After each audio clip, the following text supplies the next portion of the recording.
Hello gamers, and welcome to another video. I'm going to play this clip for you. I want you to see if you can tell what these guys do wrong, okay? It's going to become pretty obvious. See, right there, they didn't level Vigor pretty much since they started the game. So I'm going to slice them just a couple times. 2 shots of the Carian Slicer, and they are both gone.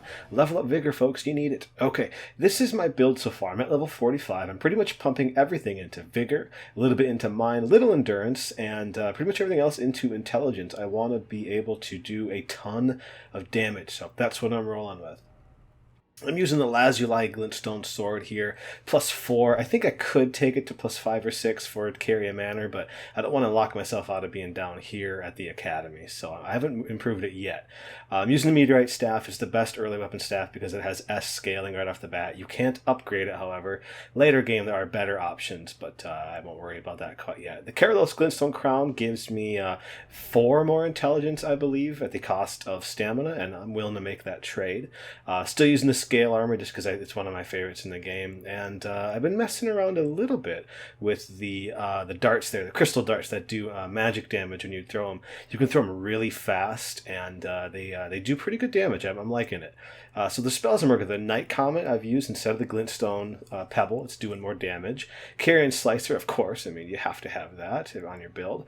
I'm using the Cannon of Haima and the Gavel of Haima in order to I have my intelligence high enough to use a little bit more powerful different spells than in my last video, and I'm really liking it. So I'm going to show you right here. This guy wants to turtle. He wants to be Franklin, right? And he's just chilling, and I'm gonna introduce him to the Gavel because I'm the judge, and court is now in session. So I'm going to put him on his tummy, and then it's just a couple R1s, and he's easy. Hello? Of course, I hit him with the nod. Millions of my followers in my last video know I Patel? like to hit him with that. So here I'm going to show you the cannon, okay? Not great range, but it takes about 2/3 of that guy's health, and that wasn't even fully charged.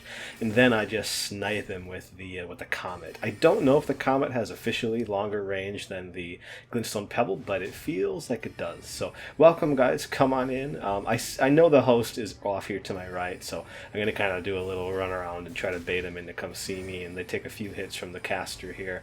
The host runs in, and I switch to the Gavel, and that's that. I just not a bad idea for him to charge, but his buddy should have come with him so he couldn't get gaveled.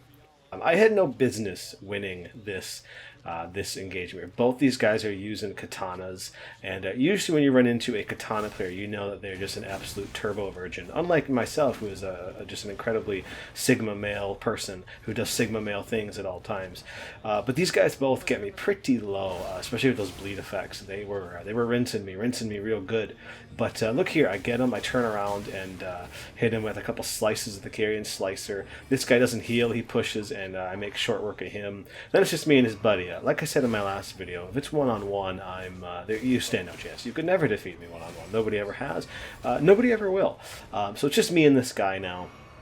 Perfectly willing to wait him out as he spams his attacks there. Hit him with the cannon, and then of course I hit him with the slicer here, and that's all she wrote. So both of those guys got thoroughly schooled. They had no business losing to me in that situation, but I'm very good at this game.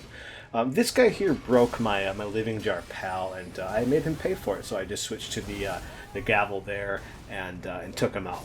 His buddy there got me with the nice rock throw. I dig it. That build is really fun if you can do those Garank rock throws there.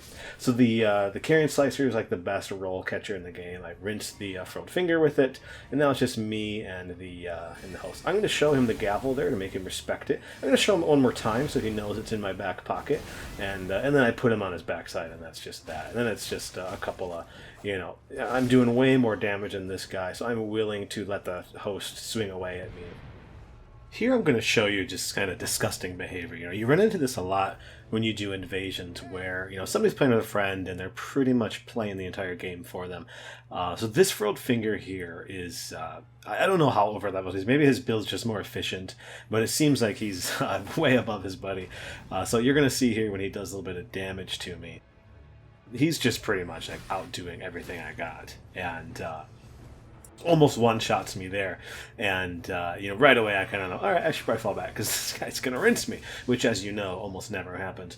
And he's chasing me here, and I don't think the guys know the levels super well, because they're putting themselves in a bad spot. All these sort of blue ghosts spawn up here, and they just keep rushing and rushing and rushing, and they're getting spawned around them. So the further we get down this path, the more help I have and the less help they have. So here they are. If I look back there, they're getting a private concert by the Blue Man Group. They're just getting absolutely railed up on this bridge here, and the Frilled Finger himself is panic rolling, and they just kind of charge him, and they get him here. He almost falls off the edge. They get him right before.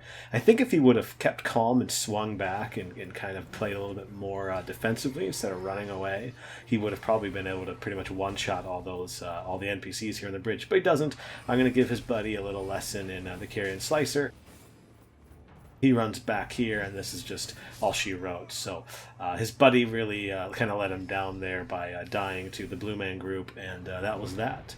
In this next clip here, and this guy are kind of doing the twisted dance of the academy, and I almost run into my friends there, my living jar, who kind of blocks me in.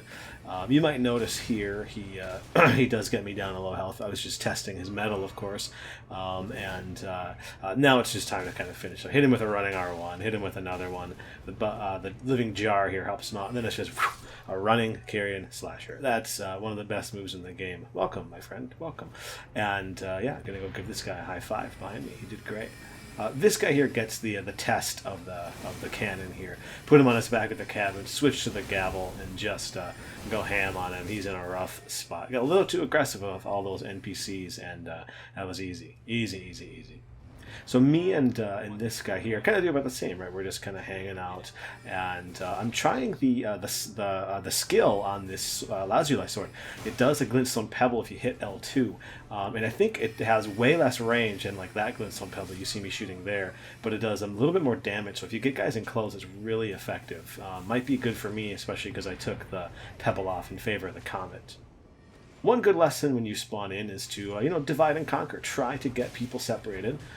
This Frilled Finger is willing to kind of roll away from his buddy, and hit him with a running Carian Slicer, one of the best moves in the game. Okay, fantastic move on my part. And then his buddy's just been between a rock and a hard place here. He's just sitting on a couch there, getting just railed on by all those dudes. It ain't working out for him very well. In this last clip here, some of you, of course, will know what's coming, and it's a free skydiving lesson from yours truly to this host. He's gonna go take a nice little walk off the ledge, and I'm gonna get his rune arc there. So thanks for watching, guys. Remember, please send me $1 million.